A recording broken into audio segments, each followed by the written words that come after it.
The moment his fingers tightened around her throat, the entire playground seemed to go silent. No laughter, no chatter, just the faint sound of a little girl struggling to breathe, and no one realized that within minutes, everything was about to change in a way none of them would ever forget. Before we dive into this powerful story, take a second. If you believe in standing up for what's right, hit like and subscribe. Stories like this aren't just entertainment, they're reminders of who we can choose to be.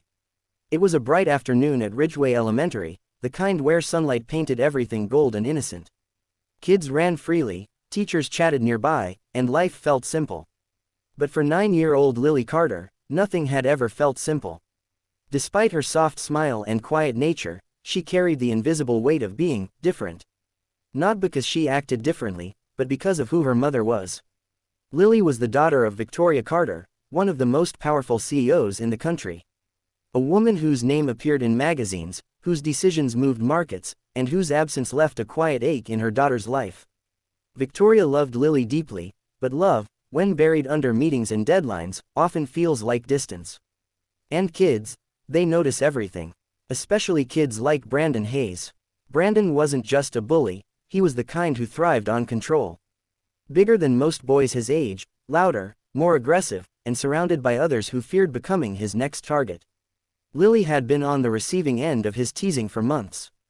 At first, it was words, mocking her clothes, her quietness, the fact that her mom never picked her up from school.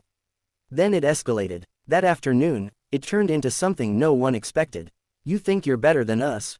Brandon sneered, shoving Lily against the fence. His friends watched, uncertain but silent. Lily shook her head, tears already forming. "I don't," she whispered. But he wasn't listening. In a flash of anger, maybe fueled by something deeper, something broken at home, he grabbed her by the collar and pushed harder. And then his hand moved to her throat. At first, no one moved. Kids froze. A teacher turned too late. Lily's small hands clawed at his arm, her breath caught between panic and pain. Her vision blurred. Her mind screamed for help, but no sound came out. And then, a voice cut through the chaos. "Let her go." It wasn't loud, it wasn't shouted, but it carried something heavier than anger, something controlled, something dangerous. Brandon turned. Standing just beyond the playground gate was a man unlike anyone they had ever seen there before. Tall, broad-shouldered, dressed simply in a black hoodie and jeans, but there was something unmistakable about him.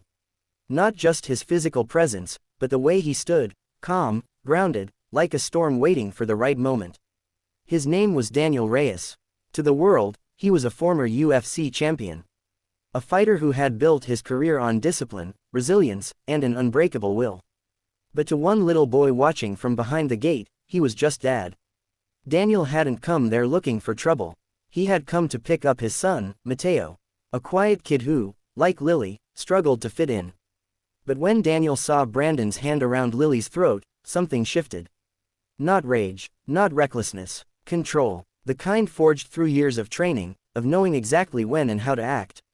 Brandon hesitated for a second, sizing him up. "This doesn't concern you," he said, trying to sound brave.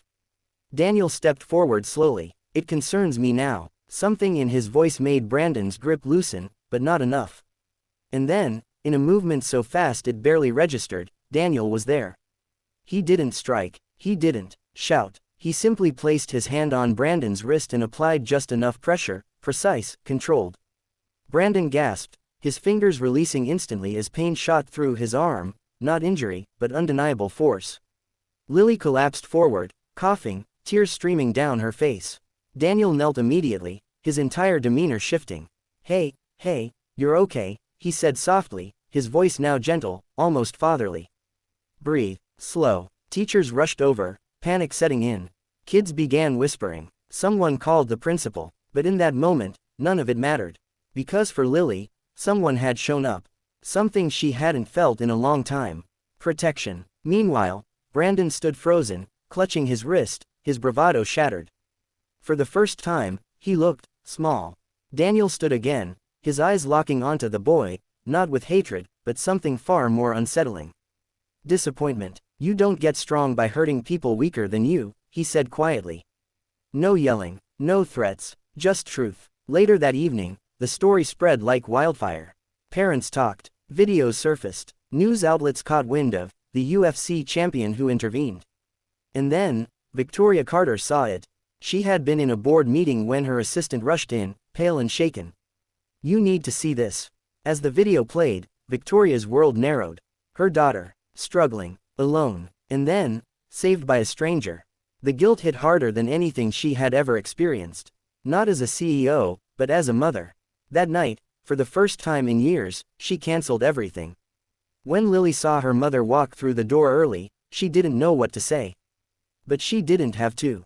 Victoria knelt down, pulling her into a tight embrace. "I'm so sorry," she whispered. And this time, she meant it differently. Days passed. Investigations were made. Brandon's behavior was addressed, not just punished, but understood. It turned out his aggression came from a home filled with neglect and anger. With guidance and intervention, even he began to change. Because sometimes, bullies aren't born, they're shaped.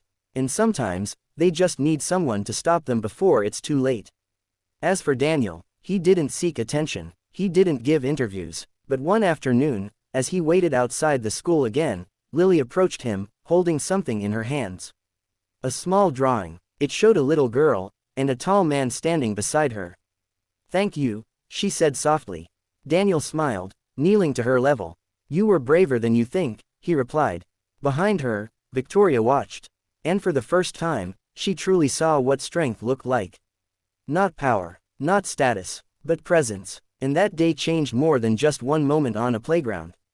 It changed a mother's priorities. It gave a bully a second chance. It reminded a school what courage looks like. And it proved something simple, yet powerful. Sometimes, heroes don't wear suits, or titles, or even seek recognition.